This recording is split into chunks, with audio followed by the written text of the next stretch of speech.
মা ঘরে ছেলে মেয়েরা আব্বারা তরুণেরা, এ নবী পাকের প্রেমিকেরা, আজ কোন মসজিদের উপরে জুলুম হয়, কোন মসজিদকে মিটাবার জন্যে ইহুদিবাদী তথা ইসরাইল উঠে পড়ে লেগেছে। এ যুবকেরা, তরুণেরা, বাপেরা, যে মসজিদের দিকে তাকিয়ে আল্লাহ নবী একদিন নয় দুদিন নয় 16 থেকে 17 মাস নবী আমার ওই মসজিদের দিকে তাকিয়ে তাকিয়ে নামাজ পড়েছিলেন। এ যুবকেরা, তরুণেরা, বাপেরা, নবী পাক বাইতুল মুকাদ্দাস আল-আকসা মসজিদে দিয়ে তাকিয়ে তাকিয়ে নামাজ পড়ে। কাফের বেঈমান ইহুদি দলেরা মুহাম্মদ রাসূলকে বলতে লেগেছে, হে মুহাম্মদ, তোমার কাবা, তোমার কিবলা কোথায় বলো? তুমি কেন আমাদের কাবা, আমাদের কিবলা দিয়ে তাকিয়ে নামাজ পড়ো? যখনই মুহাম্মদ রাসূলকে অপমান করা শুরু করেছে, আল্লাহ নবী যখনই নামাজে দাঁড়িয়ে গেছে, এমন করে নামাজ পড়তে পড়তে নবী পাক আকাশে দিয়ে বারবার তাকাতে লেগেছে। আল্লাহ পাক ফেরেশতাকে পাঠিয়েছে, হে জিবরাইল যাও দুনিয়া জমিনে চলে যাও। হযরতে জিবরাইল দুনিয়া জমিনে চলে এলেন। কোরআন খুলে দেখে নাও, কদ নারা তাকাল্লুবা ওয়াজহিকা ফিস সামা। আল্লাহ পাক জানিয়েছেন, হে আমার হাবিব রে, তুমি নামাজ হালাতে বারে বারে আসমানের দিকে তাকাতে লেগেছো। এই আসমানের দিকে তাকানোটা আমি আল্লাহ পাক নিজে কুদরতি চোখে দেখতে লেগেছি। আরো জোরে বলুন সুবহানাল্লাহ। আজকে কোন মসজিদের উপরে জুলুম হয়? যে মসজিদের দিকে তাকিয়ে অন্য কেউ নয়, খোদ মুহাম্মদ রাসূল 16-17 মাস ধরে নামাজ পড়েছে।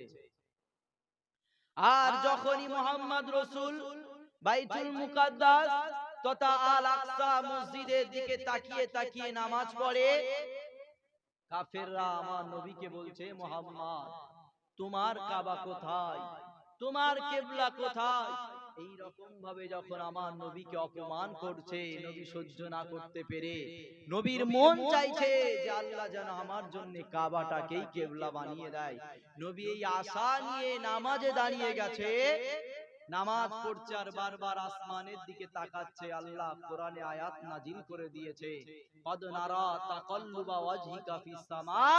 হাবিব, আপনার বারে বারে আসমানের দিকে তাকানোটা আমি আল্লাহ দেখছি। জোরে বলুন সুবহানাল্লাহ।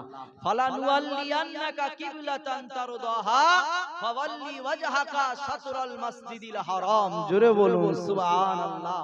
আল্লাহ বলছে, হাবিব, তোমাকে আর বাইতুল মুকাদ্দাস আল আকসা মসজিদের দিকে নয়, তুমি আজ থেকেই ঘুরে যাও, তোমার জন্য আমি আল্লাহ কাবাটাকেই কিবলা বানিয়ে দিলাম। জোরে বলুন সুবহানাল্লাহ।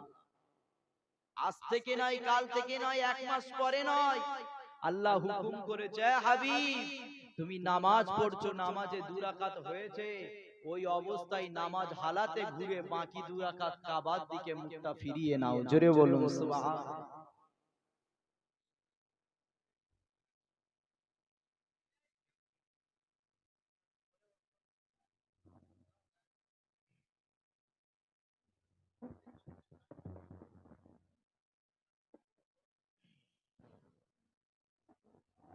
মসজিদের দিকে তাকিয়ে তাকিয়ে আর নবী পাক নামাজের মধ্যে বারবার আসমানের দিকে চাইছে, মনে এই আশাটা নিয়ে যে আল্লাহ যদি আমার জন্য কাবাটাকেই কিবলা বানাতো, আমি নবী খুশি হতাম। যখনই নবী আল্লাহর কাছে চাইনে, মনে আশা করেছে, আল্লাহ আমার নবীকে এত মাকাম দিয়েছে, শুধু মনে মনে আশা করেছে, আল্লাহ ফেরেশতা জিবরাইলকে দুনিয়ায় নবীর কাছে হাজির করিয়েছে, সঙ্গে কোরআন দিয়েছে, কদ নারা তাকাল্লুবা ওয়াজহিকা ফিস সামা, হাবিব আপনার বারে বারে আসমানের দিকে তাকানো আমি আল্লাহ দেখছি। অতএব আর তোমাকে জেরুজালেমের মসজিদ বাইতুল মুকাদ্দাস আল আকসা মসজিদের দিকে তাকিয়ে নয়, আজ থেকেও নয়, এখন থেকে নয়, এই মুহূর্তে নামাজ হালাতে দুরাকাত হয়ে গেছে, বাকি দুরাকাত কাবার দিকে মুখটাকে ফিরিয়ে নাও। জোরে বলুন সুবহানাল্লাহ। মুসলমান ঘরে ছেলে মেয়েরা, বারা তরুণেরা, এ নবী পাকে প্রেমিকেরা, আল্লাহ নবী দিন দুনিয়া বাদশা হাবিবুল্লাহ জুরামা জেরুজালেমে মসজিদ বাইতুল মুকাদ্দাসে দিয়ে তাকিয়ে তাকিয়ে নামাজ পড়ে। হঠাৎ করে যখনই আল্লাহ পাকের হুকুম এসে যায়, হে আমার হাবিব আপনি আজ থেকে এখন থেকে এই মুহূর্তে নামাজ হালাতে ঘুরে যাও, তোমার জন্য আমি কাবাটাকে কিবলা বানিয়ে দিলাম। সঙ্গে সঙ্গে নবী আমার কাবা দিয়ে মুখটাকে ঘুরিয়ে নিয়েছে। এ যুবকেরা, তরুণেরা, বাপেরা, এমন করে পিছনে আল্লাহ নবী সাহাবারা দাঁড়িয়েছিল, নবী পাকের সাহাবারা মুখটাকে ফিরিয়ে নিয়েছে। যখনই নামাজ শেষ হয়ে গেছে, আল্লাহ নবী হযরতে আলীকে ডাক দিলেন, এ হযরতে আলী রে, 4 রাকাত নামাজে নিয়েতে দাঁড়িয়েছো, 2 রাকাত এদিকে ফিরে, 2 রাকাত ওদিকে ফিরে। এ হযরতে আলী, আজকে নামাজ কি আল্লাহ দরবারে কবুল হবে বলো? হযরতে আলী বলেছিল, ইয়া রাসূলুল্লাহ, ইয়া হাবিবাল্লাহ, আজকে নামাজ কবুল হবে কি হবে না এটা আমি জানি না। আল্লাহ নবী জিজ্ঞাসা করেছিল, এ হযরতে আলী রে, তাহলে কে জানে বলো? হযরতে আলী বলেছিল, ইয়া রাসূলুল্লাহ, ইয়া হাবিবাল্লাহ, আমার সামনে হযরতে উসমান গনি দাঁড়িয়েছিল, হযরতে উসমান ঘুরে গেছে, আমি আলী আমিও ঘুরে গেছি। আল্লাহ নবী সঙ্গে সঙ্গে হযরতে উসমানকে ডাক দিলেন, এ বাবা উসমান, আজকে দিনে 2 রাকাত এদিকে তাকিয়ে 2 রাকাত ওদিকে তাকিয়ে নামাজ পড়ছো, আল্লাহ কি আজকে নামাজকে কবুল করবে বলো? হযরতে উসমান গনি বলতে লেগেছে, আজকে নামাজ কবুল হবে কি হবে না আমি আল্লাহ পাক এটা, আমি হযরতে উসমান এটা জানি না। নবী পাক জিজ্ঞাসা করলেন, হে উসমান রে, তাহলে কে জানে বলো? হযরতে উসমান গনি বলতে লেগেছে, ইয়া রাসূলুল্লাহ, ইয়া হাবিবাল্লাহ, আমি জানি না। আমার সামনে হযরতে ওমরে ফারুক দাঁড়িয়েছিল, হযরতে উমর ঘুরে গেছে, আমি এমন করে ঘুরে গেছি। আল্লাহ নবী সঙ্গে সঙ্গে ওমরে ফারুককে জিজ্ঞাসা করেছিল, হে হযরতে উমরে, 2 রাকাত দিকে তাকিয়ে আর 2 রাকাত দিকে তাকিয়ে আজকে নামাজ কি আল্লাহ পাকের দরবারে কবুল হবে বলো? হযরতে ওমরে ফারুক বলেছিলেন, ইয়া রাসূলুল্লাহ, আমি জানি না। এ উমর কে জানে? হযরতে ওমরে ফারুক বলতে লেগেছে, ইয়া রাসূলুল্লাহ, ইয়া হাবিবাল্লাহ, আমার সামনে আপনার শ্বশুর সিদ্দিক আকবর দাঁড়িয়েছিল, হযরতে আবু বকর মুখ ঘুরিয়ে নিয়েছে, আমিও ঘুরিয়ে নিয়েছি, আজকে নামাজ হবে কি হবে না আমি উমরে ফারুক জানি না।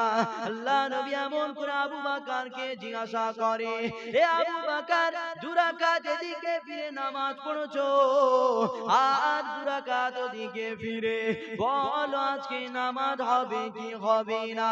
হযরতে আবু বকর বলেছিল, ইয়া রাসূলুল্লাহ, ইয়া হাবিবাল্লাহ, আমি আবু বকর নামাজ হবে কি হবে না এটা আমি জানি না, কেননা আমি যখন নামাজে দাঁড়াই আমার কাবা কিবলা আমি কিছুই বুঝি না। ইয়া রাসূলুল্লাহ, ইয়া হাবিবাল্লাহ, আমার কাবা কিবলা আপনি নিজে, এজন্য আপনি মুখ ঘুরিয়ে নিয়েছেন, আমি আবু বকর আমিও মুখ ঘুরিয়ে নিয়েছি। আরো জোরে বলুন সুবহানাল্লাহ। আজকে বর্তমানে যে মসজিদের উপরে জুলুম হচ্ছে, যে মসজিদ দখল করার চেষ্টা করছে ইহুদিবাদী তথা ইসরায়েলরা, সেই মসজিদের ঘটনা বলছি শোনে।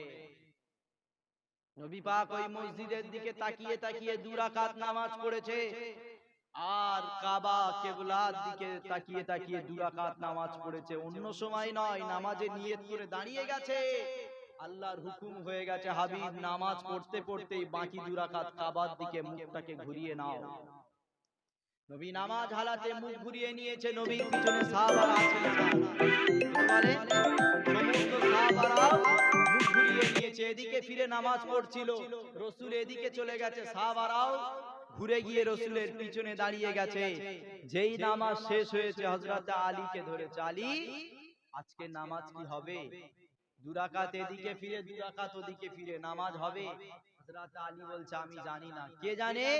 আমার সামনে উসমান গনি ছিল, উসমান গনি মুখ ঘুরিয়েছে, আমি আলী আমিও মুখ ঘুরিয়েছি। আল্লাহর নবী জিজ্ঞাসা করছে, উসমান 2 রাকাত এদিকে ওদিকে নামাজ হবে? উসমান গনি বলছে আমিও জানি না। কে জানে? ওমরে ফারুক আমার সামনে ছিল, ওমরে ফারুক ঘুরে গেছে, আমিও ঘুরে গেছি। ওমরে ফারুককে রাসূল ধরেছে, উমর আজকের দিনে 2 রাকাত এদিকে ফিরে নামাজ পড়েছো, 2 রাকাত ওদিকে নামাজ হবে? ওমরে ফারুক বলছে আমিও জানি না। কে জানে? রাসূল এবার কাকে ধরবে? জোরে বলে। হযরতে সিদ্দিক আকবর। ওমরে ফারুক বলছে আমার সামনে আবু বকর ছিল, আবু বকর মুখ ঘুরিয়ে নিয়েছে, আমিও ঘুরেছি, নামাজ হবে কি হবে না আমি জানি না। আল্লাহর নবী এবারে কাকে ধরবে? হযরতে আবু বকরকে। এ আবু বকর 2 রাকাত এদিকে ফিরে 2 রাকাত ওদিকে ফিরে নামাজ পড়েছো, নামাজ কি হবে? তুমি তো সবার সামনে ছিলে, সবাই তো তোমাকে বলছে 2 রাকাত এদিকে ফিরে ওদিকে ফিরে নামাজ হবে। আবু বকর বলছে ইয়া রাসূলুল্লাহ আমি কাবা কিবলা কিছুই বুঝি না, আপনি ঘুরে গেছেন তাই আমিও ঘুরে গেছি। জোরে বলুন সুবহানাল্লাহ। এই ঘটনাটা আজ থেকে 1500 বছর আগে রাসূল দুনিয়ায় এসেছে আর ঘটেছে। আর সেই আল আকসা মসজিদ, যে মসজিদকে এত সম্মান দিয়েছে যে রাসূল যার দিকে তাকিয়ে তাকিয়ে 16 থেকে 17 মাস নামাজ পড়েছে, সেই মসজিদ আজকে আমার আপনার কাছ থেকে নিয়ে নেওয়ার চেষ্টা চলছে। মুসলমান ঘরের ছেলেমেয়েরা, বারা তরুণেরা, এ নবী পাকের প্রেমিকেরা, আজ কোন মসজিদের উপরে জুলুম হয়, কোন মসজিদের উপরে এমন করে জোর করে দখল করার চেষ্টা চলছে শোনেন। এ যুবকেরা, তরুণেরা, বাপেরা, আল্লাহ নবী মক্কা জমিনে উম্মে হানি ঘরের ভিতরে রয়েছে। এমন সময় আল্লাহ পাকের ফেরেশতা হযরতে জিবরাইল আলাইহিস সালাম এই দুনিয়া জমিনে হাজির হয়ে গেছে।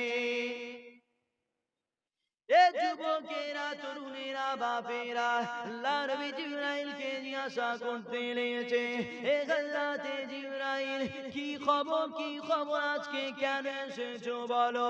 হযরতে জিবরাইল বলতে লেগেছে, ইয়া রাসূলুল্লাহ, ইয়া হাবিবাল্লাহ, আল্লাহ পাক আপনাকে দাওয়াত দিয়েছে, আল্লাহ পাক আপনাকে দিদারের জন্য ডেকেছে, আপনি আজকে আল্লাহ পাকের মেহমান হয়ে আসে আজিমে যাবেন।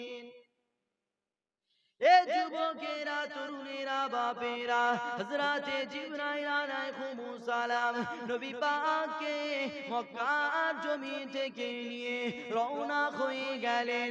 কোরআন খুলে দেখেন কোন মসজিদের উপরে আজকে জুলুম হয়। সুবহানাল্লাযী আসরা বিআবদিহি লাইলাম মিনাল মাসজিদিল হারাম ইলাল মাসজিদিল আকসা। এ যুবকেরা, তরুণেরা, বাপেরা, হযরতে জিবরাইল আলাইহিস সালাম আল্লাহ নবীকে মক্কা জমিন থেকে নিয়ে আল আকসা তথা জেরুজালেমে মসজিদ বাইতুল মুকাদ্দাসের দিকে নিয়ে যেতে লাগলো। যখনই মসজিদের কাছে পৌঁছে গেল, আল্লাহ নবীর সঙ্গে যে বোরাকটা ছিল, ওই বোরাকটাকে বাইতুল মুকাদ্দাসের বাইরে বেঁধে দিয়ে এমন করে নবী আমার আল আকসা মসজিদের ভিতরে প্রবেশ করলেন। যখনই নবী আমার ঢুকে গেল, আল্লাহ নবী দেখতে লেগেছে আদম থেকে ঈসা আলাইহিস সালাম সমস্ত নবীরা বাইতুল মুকাদ্দাস আল আকসা মসজিদে হাজির রয়েছে। নবী যখন আল আকসা মসজিদ বাইতুল মুকাদ্দাসে হাজির হয়েছে, নবী দেখছে সমস্ত নবীরা হযরতে আদম নবী থেকে ঈসা নবী সমস্ত নবীরা ওই আল আকসা তথা বাইতুল মুকাদ্দাসে হাজির রয়েছে। জোরে বলুন সুবহানাল্লাহ। আজ তো দুনিয়ার জমিনে একদল মানুষ বলে রাসূল মরা, রাসূল পচা। আহারে, আদম থেকে ঈসা সমস্ত নবীকে তো আল্লাহ নবী, আমার নবী আসার আগে পাঠিয়েছে। হযরতে আদম শফিউল্লাহ, ঈসা রুহুল্লাহ, মুসা কালিমুল্লাহ, ইব্রাহিম খলিলুল্লাহ, এই সমস্ত নবীকে তো আমার নবী আসার হাজার হাজার বছর আগে আদম নবী এসেছে, শীষ নবী এসেছে, নূহ নবী এসেছে, দাউদ নবী এসেছে। কিন্তু আমার নবী চলে যাবার পরে, সমস্ত নবীরা চলে যাবার পরে আমার নবী যখন দুনিয়ার জমিনে এসেছে, নবীকে আল্লাহ যেদিন মিরাজ করাচ্ছে, দিদার দিচ্ছে, ওই দিনে যখনই নবীকে বাইতুল মুকাদ্দাসে হাজির করিয়েছে, আমার নবী শুধু একা নয়, যারা হাজার হাজার বছর আগে ইন্তেকাল হয়ে গেছে, দুনিয়া থেকে পর্দা নিয়েছে, তারা ওই দিন বাইতুল মুকাদ্দাস আল আকসা মসজিদে হাজির হয়েছে। জোরে বলুন সুবহানাল্লাহ। মুহাম্মদ রাসূলকে যদি আল্লাহ না বানাতো, দুনিয়ার কাউকে সৃষ্টি করতো না, কোন নবীকে আল্লাহ দুনিয়ার জমিনে পাঠাতো না। কিন্তু যার ওসিলায় সমস্ত নবীদেরকে আল্লাহ সৃষ্টি করেছে, সমস্ত নবীরা মরার পরেও আল আকসা মসজিদে আসতে পেরেছে। কিন্তু আমার নবী মরা, আমার নবী পচা, এটা তুমি কোথায় পেলে? মনে রাখবে, নবী পাক আজ থেকে ১৫০০ বছর আগে দুনিয়ার জমিনে যেমন জিন্দা ছিল, আজও রওজা আকতাসে তেমনই জিন্দা রয়েছে। জোরে বলুন সুবহানাল্লাহ। মুসলমান ঘরে ছেলে মেয়েরা, বারা তরুণেরা, এ নবী পাকের প্রেমিকেরা, কেন নবীর কথা আলোচনা করব না? কেন আমার নবীর সম্মানের কথা বলবো না? আল্লাহ আমার নবীকে কত সম্মান দিয়েছে শুনে রেখে দেন। নবী পাক যখন বাইতুল মুকাদ্দাস জেরুজালেমে মসজিদে হাজির হয়ে গেলেন, এমন করে নবী আমার দেখতে লাগলো সমস্ত নবীর ওই জায়গাতে হাজির রয়েছে। আদম থেকে ঈসা আলাইহিস সালাম, সমস্ত নবীরা কাতা দিয়ে দাঁড়িয়ে আছে। এমন করে জামাতের ইমামতিটা কে করবে? হযরত আদম নবী মনে মনে চিন্তা করে, আল্লাহ আমাকে সর্বপ্রথমে দুনিয়া জমিনে পাঠিয়েছে, অতএব আমি আদম আজকে দিনে জামাতের ইমাম হব। হযরত ঈসা রুহুল্লাহ চিন্তা করে, আল্লাহ আমাকে বিনা বাপে এই দুনিয়া জমিনে পাঠিয়েছে, আমি ঈসা আলাইহিস সালাম আজকে দিনে জামাতের ইমাম হব। হযরত মুসা কালিমুল্লাহ চিন্তা করে, আল্লাহ আমাকে ভালোবেসে তুর পাহাড়ে ডেকে নিয়ে আমার সাথে কথা বলেছে, আমি মুসা কালিমুল্লাহ আজকে দিনে জামাতের ইমাম হব। এ যুবকেরা, হযরত ইব্রাহিম খলিলুল্লাহ ভাবে, আল্লাহ আমাকে সম্মানিত করে আমাকে খলিল বলে ডেকেছে, বন্ধু বলে ডেকেছে, অতএব আজকে এই দিনে এই জামাতের ইমাম আমি ইব্রাহিম খলিলুল্লাহ হব। এ যুবকেরা, তরুণেরা, বাপেরা, तमाम নবীরা নিজের কথা চিন্তা করে, সমস্ত নবীরা নিজের সম্মানের কথা ভাবে, আর আমার তোমার নবী দিন দুনিয়া বাসা হাবিবুল্লাহ জুরামা চিন্তা করতে লেগেছে, আল্লাহ আজকে দিনে জামাতের ইমাম কার নসিবে রেখেছে।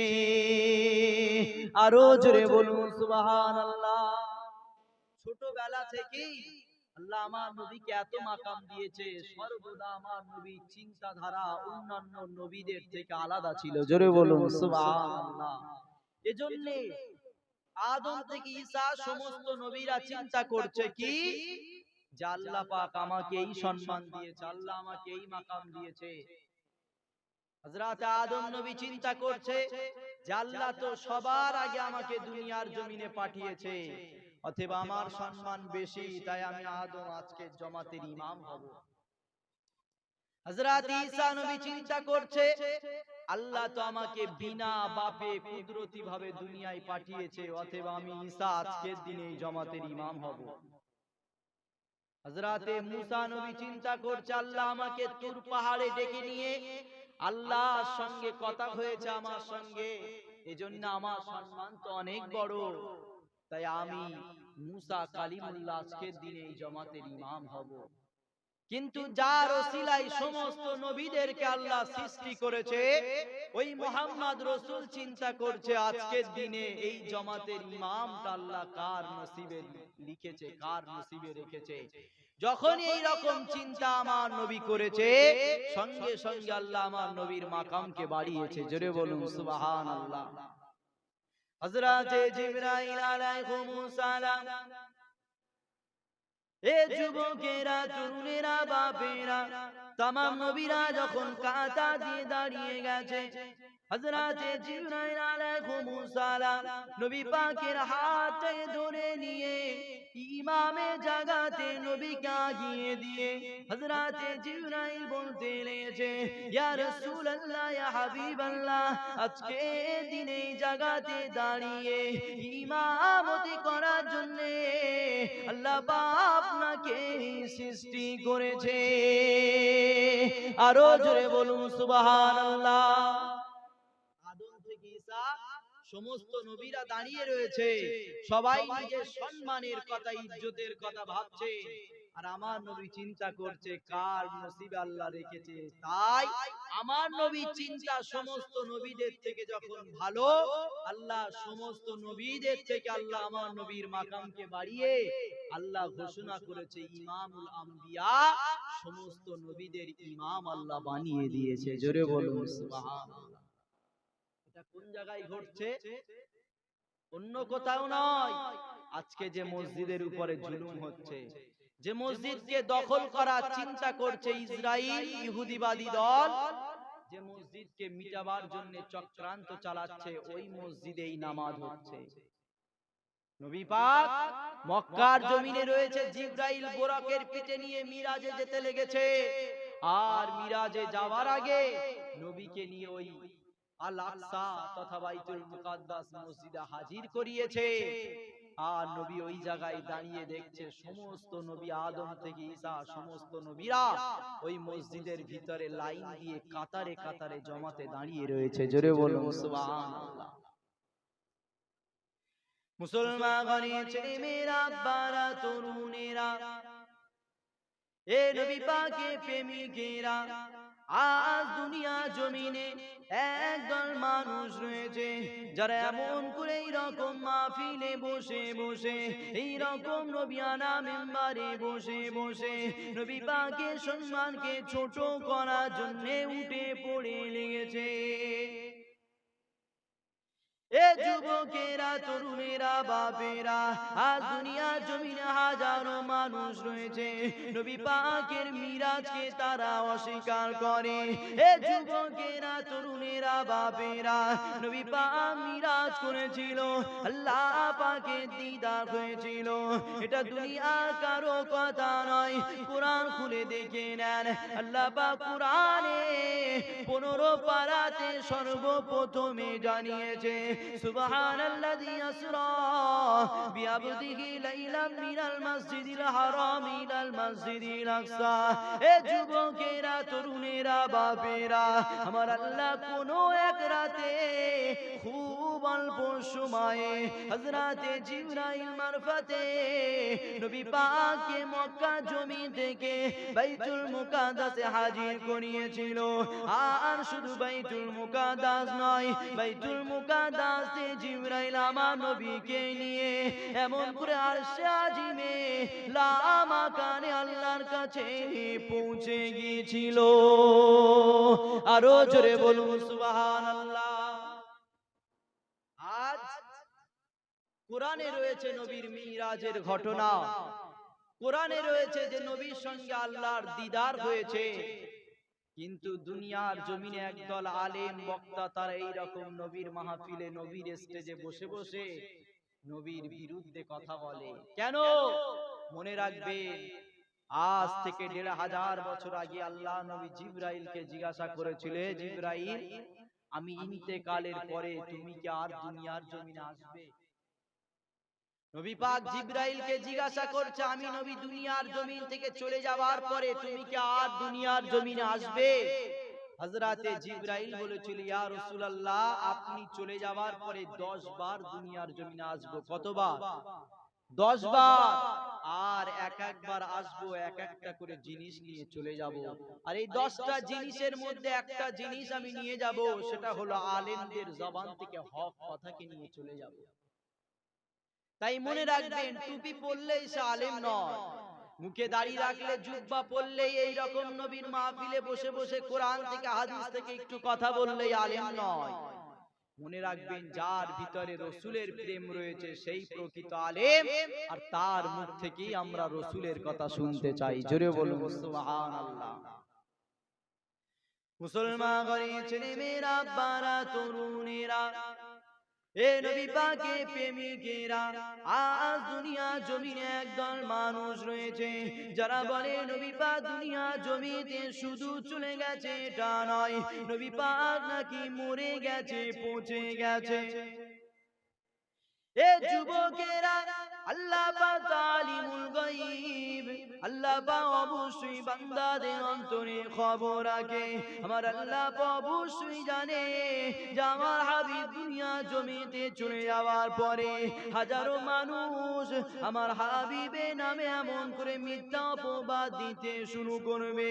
আমার আল্লাহ এজন্য আজ থেকে 1000 বছর আগে দুনিয়া জমিনে যখন কোরআনকে পাঠিয়েছিল, ওই কোরআন খুলে দেখে নাও, আজও কোরআন সাক্ষ্য দেয়, ওয়ালাল আখিরাতু খায়রুল লাকা মিনাল উলা।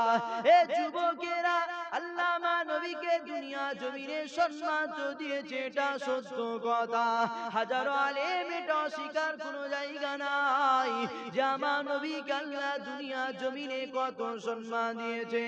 আর আল্লাহ কোরআনে এটাও বুঝিয়েছে, আল্লাহ পাক শুধু দুনিয়া জমিনে আমার নবীকে সম্মানিত করেছে এটা নয়, আল্লাহ পাক কোরআনে জানিয়েছে, ওয়ালাল আখিরাতু খায়রুল লাকা মিনাল উলা। হে আমার হাবিব, আপনি শুনে রেখে দেন, আপনাকে শুধু দুনিয়ার জমিনে ইজ্জত দিয়েছে এটা নয়, দুনিয়ার জমিনে সম্মানিত করেছে এটা নয়। হে আমার হাবিব, আপনি শুনে রেখে দেন, আপনার দুনিয়ার জমিনে সম্মানে থেকে আখিরাত অর্থাৎ কবরে জমিনে সম্মানটা অনেক বেশি হবে। আরো জোরে বলুন সুবহানাল্লাহ। তাহলে ওয়ালাল আখিরাতু খায়রুল লাকা মিনাল উলা, এটা কার কথা? জোরে বলেন। কোরআনে আল্লাহ বলেছে, ওয়ালাল আখিরাতু খায়রুল লাকা মিনাল উলা। হাবিব, আপনার দুনিয়ার জিন্দেগির থেকে আখিরাতের জিন্দেগি আমি আল্লাহ বেশি ইজ্জত, বেশি সম্মান দিয়েছি। জোরে বলুন সুবহানাল্লাহ। দুনিয়ার জমিনে কি আমার নবীকে আল্লাহ কম সম্মান দিয়েছে? কিন্তু দুনিয়ার জমিনে সম্মানের থেকে খোদ আল্লাহ নিজে সাক্ষ্য, আল্লাহ নিজেই বলেছে, হাবিব তোমার দুনিয়ার জমিনে তো অনেক সম্মান দিয়েছি, কিন্তু দুনিয়ার জমিনে সম্মানের থেকে আমি আল্লাহ আখিরাতে কবরের জিন্দেগিটা তোমার জন্য বেশি ইজ্জতওয়ালা বানিয়েছি। জোরে বলুন সুবহানাল্লাহ। কিন্তু যারা বলছেন নবী মরে গেছে, পচে গেছে, নবী কবর জমিনে জিন্দা নয়, যদি তোমার কথাটাই ঠিক হয়, তাহলে একজন মানুষ পচে গেলে তার থেকে বেঁচে থাকাটা তো বেশি ইজ্জতওয়ালা, ঠিক না বেঠিক? তাহলে নবী যদি কবর জমিনে গিয়ে মারা গিয়ে পচে যায়, জীবিত না থাকে, তাহলে নবী যখন দুনিয়ার জমিনে ছিল তিনি তো ভালো ছিল, তিনি তো মানুষ ছিল, তিনি তো জীবিত ছিল, তাহলে অবশ্যই কবর জমিনের থেকে দুনিয়ার জমিনটা রসুলের জন্য বেশি ইজ্জতওয়ালা, বেশি সম্মানিত হবার দরকার ছিল। কিন্তু এটা নয়, আল্লাহ কোন বক্তা, কোন মাওলানার কথা নয়, আল্লাহ খোদ নিজে বলেছে, ওয়ালাল আখিরাতু খায়রুল লাকা মিনাল উলা। হাবিব, আপনার দুনিয়ার জিন্দেগির থেকে আখিরাতের জিন্দেগি অনেক উত্তম হবে। জোরে বলুন সুবহানাল্লাহ। অতএব নবীকে কবরের মাটি খাওয়া তো অনেক দূরের কথা, নবী আগেও জিন্দা ছিল, আজও আছে, আগামীতেও জিন্দা থাকবে। জোরে বলুন সুবহানাল্লাহ।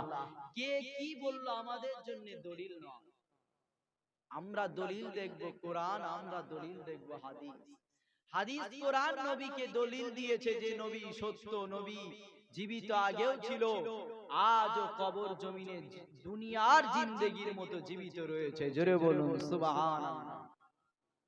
আজ তো হাজার হাজার মানুষ অস্বীকার করে যে মরার পরে আবার কি জিন্দা হতে পারে, কবর জমিন থেকে কেউ আবার দেখতে পাও। আহা, তুমি দুনিয়ার জমিনে এসেছো, এই ভাঙর জমিন থেকে তুমি ভিডিও কল করছো, মক্কার জমিন, মদিনার জমিন সব দেখতে পারছো। এটা তো আল্লাহ তোমার ব্রেনে দিয়েছে বলে করতে পারছো। তুমি তো একজন সাধারণ মানুষ, তোমার মাথায় যদি আল্লাহ এই ব্রেন দেয়, এই পাওয়ারটা দেয়, আর মোহাম্মদ রসুলকে না বানালে তো তোমাকেও বানাতো না। সেই মোহাম্মদ রসুলকে আল্লাহ মদিনার জমিন থেকে ভাঙড়ের জমিন দেখার পাওয়ারটা দিতে পারে না পারে না? আরো জোরে বলেন, দিতে পারে না পারে না? তাহলে বক্তা মাওলানা তোমরা কোথায় পাও যে নবী মরে গেছে, নবী পচে গেছে? নবীর হাদিস সাক্ষ্য রয়েছে যে নবী ইন্তেকালের পরে যারা নবীর রওজার সামনে আসবে, নবীর রওজার সামনে গিয়ে যারা নবীর রওজার সামনে দাঁড়িয়ে দাঁড়িয়ে নবীকে সালাম দেবে, সাহাবারা জীবিত অবস্থায় নবীকে সালাম দিয়েছে, আর নবী জীবিত অবস্থায় সাহাবাদের সালামের যেমন জবাব দিয়েছে, আজও দুনিয়ার মানুষ যখন নবীর রওজার সামনে দাঁড়িয়ে গিয়ে রসুলকে সালাম দেয়, রসুল জীবিত যেমন ছিল সাহাবাদের সালামের জবাব দিয়েছিল, আজ হাজারো হাজারো মানুষের সালামের জবাব রওজা কাছ থেকে দিয়ে দেয়। জোরে বলুন সুবহানাল্লাহ। আল্লাহ নবী মরানা জিন্দা, নবী বা হায়াতুন নবী না কবর জমিনে মরে গেছে, পচে গেছে। এই বিষয়ে একটা ছোট্ট কথা বলে দিয়ে যাই। আল্লাহ নবী ইন্তেকাল হয়েছিল, ওফাত হয়েছিল, নবী পাক দুনিয়া জমিতে পর্দা নিয়েছিল। আম্মা জান আয়েশা সিদ্দিকা হুজুরের ঘরে। এ যুবকেরা, তরুণেরা, বাপেরা, দয়াজো আল্লাহ নবী রওজা মুবারক আম্মা জান আয়েশা সিদ্দিকা হুজুরের ঘরের উপরে রয়েছে।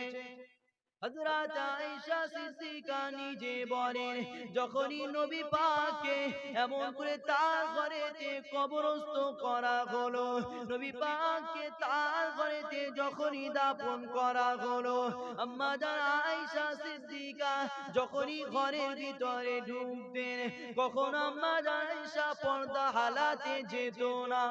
কেননা নবী পাক আম্মা জান আয়েশার স্বামী ছিল। আম্মা জান আয়েশা আল্লাহ নবী নিজের স্ত্রী ছিল, এজন্য স্বামী স্ত্রীর ভিতরে কোনো পর্দা চলে না। আম্মা জান আয়েশা যখনই ঘরে ঢুকতো কখনো পর্দা করতো না। এ যুবকেরা, তরুণেরা, বাপেরা, আবার আল্লাহ নবী চলে যাবার পরে হযরত আবু বকর চলে গেল।